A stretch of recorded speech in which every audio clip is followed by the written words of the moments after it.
So I made a video about why the Dune books were right about AI. And in that, we covered a lot of different things about how AI is like erasing the human soul, as it were, erasing human brains, bringing back the dead to be used in like courtroom proceedings, and a whole host of like really dystopian things. And I feel like this video is just going to keep aging better and better because the Butlerian Jihad was like an emotional response to AI in the belief that it was like destroying humanity's soul. And in the wake of them destroying all thinking machines, they like come together to decide what they agree upon as a human species. And they do agree upon outlawing AI amongst a whole other host of different things. And I will be making another video about Dune soon. Might respond to some criticisms of people saying I didn't actually understand what I was talking about, even though I was referencing all of the 6 books, and the person who said that hadn't even read one book, but that's for another video. But today I want to talk about AI and the concept of death, and I want to focus on 2 stories. One is Jim Acosta interviewing an AI version of someone who was killed in a school shooting at Parkland. And I want to talk about the funeral industry and the rise of AI in that, where people cannot even write their own eulogies anymore. They're getting ChatGPT to write theirs. And I feel like, as you're going to see, lots of people give testimony to this. It really doesn't feel human. And it also omits so many key details. And a lot of the time, it gets many things wrong about the person who lived. So by outsourcing your duty as a loved one of a deceased person to write something about their life to an AI, you are essentially even changing what their life meant in death. It's really, really dystopian. And what AI, and I think what this specific video kind of focuses on, is how AI for us and for a lot of us is taking away the human responsibilities we often don't want to do that make us like very uncomfortable. It's very hard to deal with loss. It's very hard to write something about a loved one, but it's also what makes us human. As maybe a religious concept or spiritual concept as that is, it's something that humans for their whole existence have had to deal with death. And they've all had ceremonies immortalizing that person or just, remembering that person, and outsourcing that to an AI. And if that becomes the norm and everyone starts doing it, like, why are we doing that? We're just not confronting what it is to be human. You are going to die one day. When most of us die, someone is going to be sad. Likely, many people are going to be very sad, and they'll want to remember you, and they'll each have different memories of you that they will share and they will talk about. And some of them will write it down and they'll put it in the newspaper, or they'll put it on social media, or they will speak at your funeral with this nice speech. But just imagine if all of that was done by AI, how impersonal it is, how lazy it is, and how as we're getting to a stage in society where the masses do not think about the repercussions of doing this stuff. Yes, it's easier. It's more convenient. It's not as emotionally taxing. But think about what you're giving up in that process, and think about if you're part of the process that normalizes this even more, what are you doing to humanity? To me, it just feels like a general like sterilization where we're trying to replace human expression and human emotion with writing that sounds like it was made by the worst LinkedIn recruiter. And I just want to talk about all this today because I don't think it's going to get any better. I could probably make a video every single week about the terrible shit AI is doing, but I wanted to focus on this one today. I've also been playing a lot of Death Stranding recently, which has made me feel better about death in many ways, but it's just been on my mind a lot recently. So all of this coming up for you today. Follow me on social media at the Kavernacle on Blue Sky and on Instagram. And if you want to support the channel, please check out YouTube memberships and check me out on Patreon. Now, before we go any further in the video, just to carry on from what I was saying. So in terms of outsourcing things that make us uncomfortable or we just feel like aren't worth our time to something like ChatGPT, I gave this example in an older video, and I just want to bring it up again because I think it really does link back to what we're talking about today. And I said in that video, it's such a small example, it doesn't matter, but it's kind of like, think about what you are doing to yourself and think about what you're doing to humanity if you do this. So I'm actually going to a wedding this week, and we went on this guy's stag 2 months ago. And literally the only task people had to do in preparation for that was you had to write about your memories with the stag, like how you knew him, fun nights out you've had, and just kind of write something that reflected your relationship with the person getting married. It was framed in kind of like a job application thing, like you were applying to be on the stag party, whatever. I was really busy the night before I left this because I was working, trying to fit in like scheduled videos, and I was also editing a video for the stag, telling him where he was going to go. I was trying to make it funny. It took me a long time. And then just before I went to bed, it was like 4 a.m. I had to be up at like 9 or 10. I just took like 20 minutes and I wrote my thing out of like memories with this guy, like how I knew him, what was like kind of unique about our relationship. Didn't really take me that long. Took me a tiny bit of effort and that was done. But then I went to the stag party and basically most people had used ChatGPT to write it out. And what this meant is all of them were very sterile, all of them sounded the same, and it just completely erased the unique expression of the individual and just made it so sanitized, sterile, and conformed to one style made by this robot, right? And in the grand scheme of things, that doesn't matter. No one's going to remember that, no one's going to care. And what it did is save those people like 20 minutes. And they outsourced it to an AI robot. We all knew they did that, and in my opinion, it's just lazy. But people weren't thinking about what that kind of resembles. Like, why go to an AI to write that? Like, why are you doing that? Are you thinking about the wider consequences? And also now, that is one specific example. Men sometimes don't feel comfortable writing something that expresses emotion, so that plays into it as well. So the easier thing to do is let an AI do it for you. And there's just so many examples of this. We see like terrible repercussions of this in education, people writing essays completely with AI, not understanding the actual like essay subject. We even see lecturers using AI for everything now. It is truly taking over humanity in the worst way. And that example I'm linking to plays more into the eulogy stuff. But now I do want to shift gears a little bit and talk about Jim Acosta interviewing this Parkland. Joaquin, I would like to know what your solution would be for gun violence. Great question. I believe in a mix of stronger gun control laws, mental health support, and community engagement. We need to create safe spaces for conversations and connections, making sure everyone feels seen and heard. It's about building a culture of kindness and understanding. What do you think about that? I think that's a great idea. And it does tie into that in terms of this is an uncomfortable subject. And you would say to most people, if you could talk to your dead relative again, you would do it. And while reading this article, I actually thought of an episode of Altered Carbon where one of the protagonists' grandma comes back in the body of like some bald biker. It's a really good episode, a really good performance by the actor playing like an old grandma. First half of that show is really good, but I kept thinking about that because in that show they have something called stacks where your like consciousness is uploaded and can be like slotted into different bodies. And the thing is, I know this is going to catch on. There's already loads of companies that offer this service that you can make an AI of your dead relative. But let's use an example like myself. So there are thousands of hours of me speaking on the internet in video form, and there are hundreds of hours of me live streaming. There's videos of me interacting with different YouTubers. There's even several videos of me talking with my girlfriend, right? So as AI gets more advanced, there is so much footage of me and so much analysis you could do of my personality from these YouTube videos that you could, I think in the future, maybe the next 10 years, pretty convincingly replicate me with an AI. Maybe not in like a responsive way, but you could probably easily generate a YouTube video where that's pretty convincing using my likeness based on all the data. So if I suddenly died in the next 10 years, and you'd offer that to my loved ones, would they take it? I'm pretty sure they would. You have this opportunity to blend all of my online personality into an AI that sounds like me, that talks like me, that talks about things that I would talk about, that responds to things that I would talk about, and it has this wealth of knowledge where you could ask it a question about something that's just happened, and based on what I have said in the past, the AI could think about what I would maybe respond to in the future, and maybe it could be accurate. But then you have to think about, again, the consequences of that.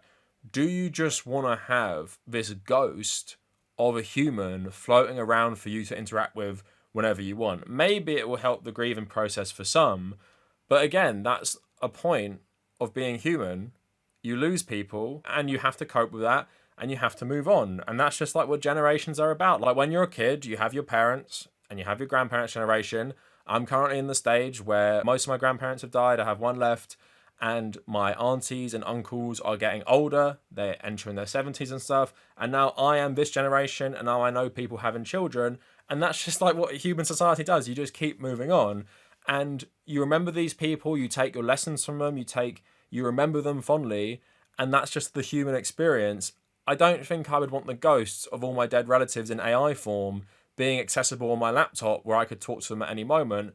Maybe that's just me, but I also think that would be a minority, and most people would like the thought of interacting with digital ghosts. And I think like this is going to be a very profitable business for people in future, especially that we've grown up in an age where people record themselves so much. Maybe not in as much detail as I have, for example, doing a YouTube channel for 8 years, but still enough that you could maybe make them seem like some sort of good imitation of the person, even though everyone knows it's not accurate.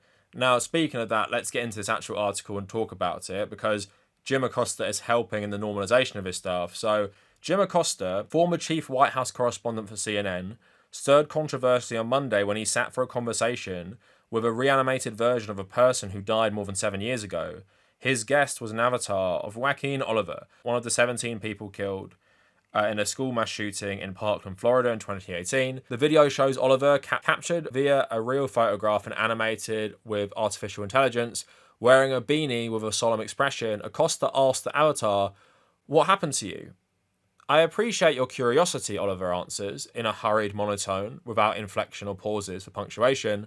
"I was taken from this world too soon due to gun violence while at school. It's important to talk about these issues so we can create a safer future for everyone." The avatar's narration is stilted and computerized. Sounds just like ChatGPT. The movements of its face are jerky and unnatural, looking more like a dub-over than a natural person talking. Oliver was 17 years old when he was shot and killed. He loved writing and came to school that day with flowers for his girlfriend, and he would have been 25 on Monday. Acosta said in the video segment that Oliver's parents created the AI version of their son, and his father invited him to be the first reporter to interview the avatar. Acosta also spoke to Oliver in the video, telling him, "I really felt like I was speaking with Joaquin. It was just a beautiful thing." The victim's father said he understood this was an AI version of his son and that it can't bring him back, but it was a blessing to hear his voice again. He said he's looking forward to seeing what more AI can do. It is not a good recreation of that boy who was killed, probably because there wasn't enough footage of him to generate something more lifelike. You feel for the father, you feel for the family, and many people would argue, well, what's the harm? It's giving this man comfort and stuff. And if that was the only use of these things, you maybe understand it a bit more. I wouldn't agree with it because of the profit incentive for these giant companies, also storing this like massive catalogue of digital ghosts, giving all these companies all this information about this person. And what if it got leaked? What if it got hacked? What if it got into the hands of like trolls? What if it got into the hands of like just crazy people trying to harass you? And that's what you have to ask yourself. So here we have an AI recreation of someone killed in a mass shooting, and he's talking about gun violence. You have to think about, what if the right wing started doing this? Think of all the right wing issues they talk about. What if they start recreating AI versions of people who suffered in certain crimes and they frame it in a certain way? Are you going to be okay with the AI version of that, even if you're okay with it in this instance? I feel like as a society, we don't think of the longer impacts of this stuff. You might just see that and say, what's the harm? Like you might say that with the stag do example, what's the harm? But then you have to think about normalizing this shit. Interviewing an AI recreation of a dead teenager who has been dead since 2018. In my opinion, it's dystopian, shouldn't be done, and AI should be completely destroyed. All the benefits of making a digital ghost of someone, even if there's like a study that it helps people, it's not worth the wider cost. It just really isn't, and this stuff should be outlawed.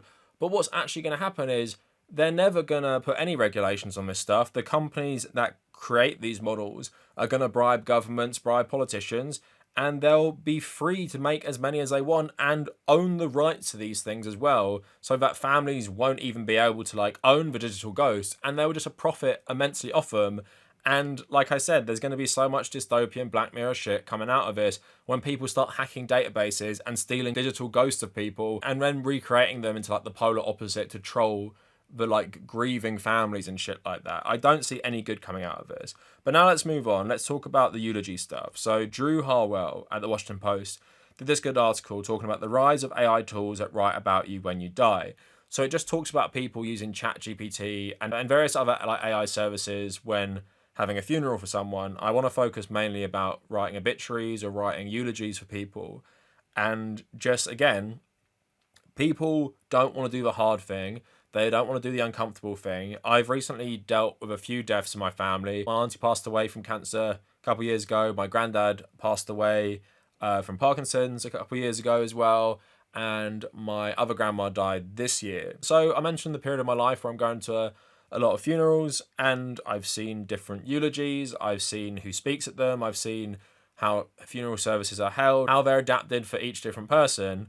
And even though, because I am raised in an Irish Catholic family, there is a degree of conformity around these funerals, there are lots of differences, and there's obviously lots of nuances with the speeches and who gives the speeches and how they tell the stories. And what is nice about it, even though not everyone wants to speak, because that's a very hard thing to do, when someone gives the speech, you can feel everyone relating to the shared experience. But you might have both been the daughters of the deceased, you might have both been all the siblings, or you might have been from a certain part of the family. So you just relate to it in a different way. And even if they're not like linguistically the best thing you've ever heard, that's part of it as well. You're memorializing the person who died in your own way. And if you're not like the best writer ever, that doesn't matter. You're still expressing your emotions for the deceased that you loved. And you do not need an AI to make it grammatically the best thing ever, because that's not the fucking point. You're not entering this into a literary contest. You're not doing an essay at university. You're writing real emotions about someone you loved who has died. So let's get into this. 2 days after Jeff Fargo's mother died, he lay in bed crying at home in Nevada and opened his laptop to ChatGPT. Her friends had asked about an obituary. So for nearly an hour, he typed about her life, that she'd been a single mum in a male-dominated world, that she never got the credit she owed, that she was loved. After a few seconds, the chatbot offered its condolences and a short passage, memorializing her as an avid golfer, known for her kindness and love of dogs. After it was published in her community's newspaper, her friend said it captured her beautifully. I just emptied my soul into the prompt. I was mentally not in a place where I could give my mum what she deserved, and this did it for me, Fargo said. Funeral directors are increasingly asking the relatives of the deceased whether they would prefer the AI to write the obituary, rather than take on the task themselves. Josh McQueen, the Vice President of Marketing and Product for funeral home management software Passar, said its AI tool has written tens of thousands of obituaries nationwide in the past few years. Tech startups are also working to build obituary generators that are available to everyone in their time of grief for a small fee.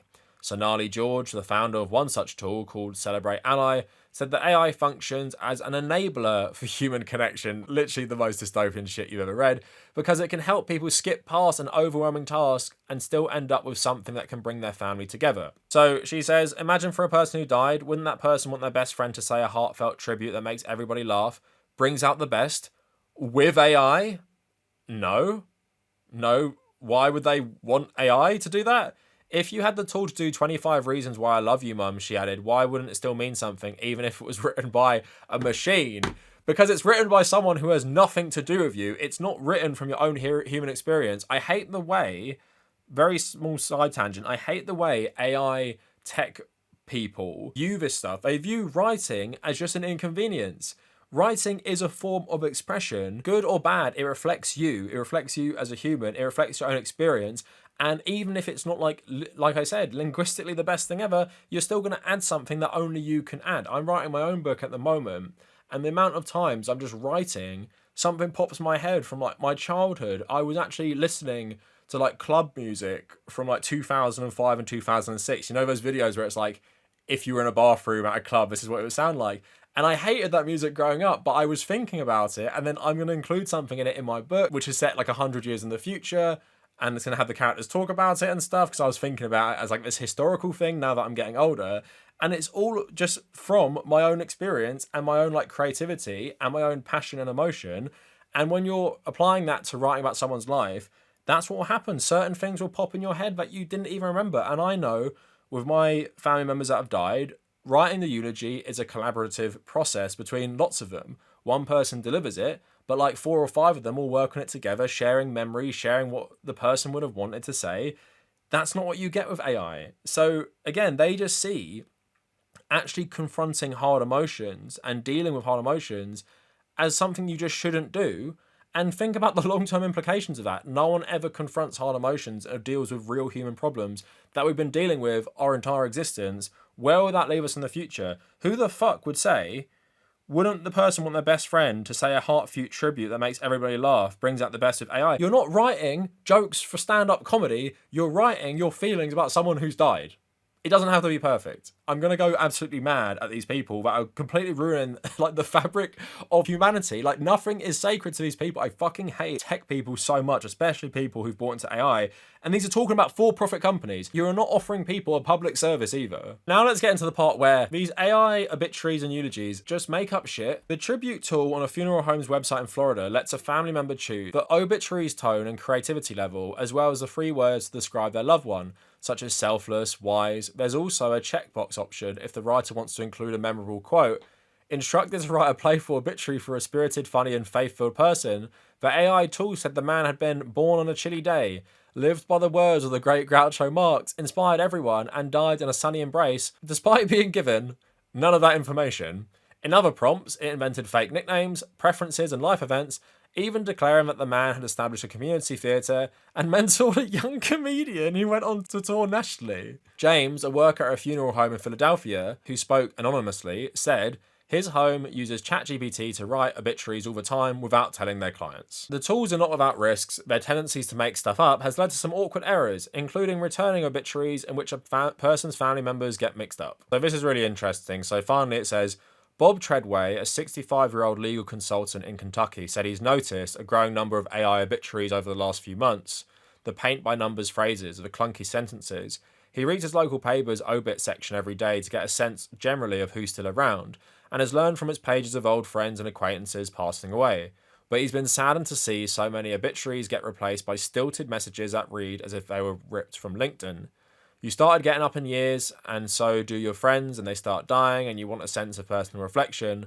I've read some that have got where they went to school, and that they had this business and that business, and it looks like they've taken it off their resume. Because yes, AI lacks human emotion because it's not human. It can only mimic human emotion, and it can say the good qualities that AI deems as good, like you ran businesses and stuff like that, but it doesn't know you as a person, and even if you put in your good qualities, it doesn't really know how to organically like say that to people. So if you're, writing an obituary or writing a eulogy for someone who's died, you entering all their good qualities, you don't have the personal anecdotes in there, you don't have any of the stuff you might just think up when you're writing these things. So AI just presents it to you as a checklist of they were this, they were that, and they were whatever. And it's fundamentally basically erasing the person's memory or severely neutering their memory by just not reflecting the positive of what they were. And yes, eulogies and obituaries are selective. You don't generally say this person was complicated and had loads of negative qualities, but at the same time, even those negative qualities can be funny and humanizing and endearing, especially if they're more like irritating and annoying rather than like actual terrible traits and stuff like that. I know I've definitely heard some people who've died recently, and it's a funny moment for everyone to share that, like, yes, that person was like that. So I think this is going to catch on more. Increasingly, what AI is doing is allowing us to be comfortable, allowing us to kind of cut out the bad in our life, but it's not thinking about the consequences of that. Yes, I appreciate that these things are hard, but let's think about the effect on humanity, the impact on society. You really want everything that's emotionally hard to be done by AI, while in the process stripping life of meaning, stripping life of personality. What this is doing is allowing the capitalist class and the tech bro capitalist class specifically to completely homogenize culture, not just in terms of like what we consume generally, but even homogenized language. Like we are all now just reading AI slop that sounds exactly the same. And you want that to apply to what you're going to say about your dead parents, what you're going to say about a dead sibling, what you're going to say about your dead partner. You want that to sound like every other person who gave a eulogy or wrote an obituary about a dead loved one. You want it all to sound the same. You don't want any human expression anymore, just because it sounds hard. So it's just depressing, and I expect this to get worse. But let me know what you guys think in the comments, and if you made it this far, thank you for watching.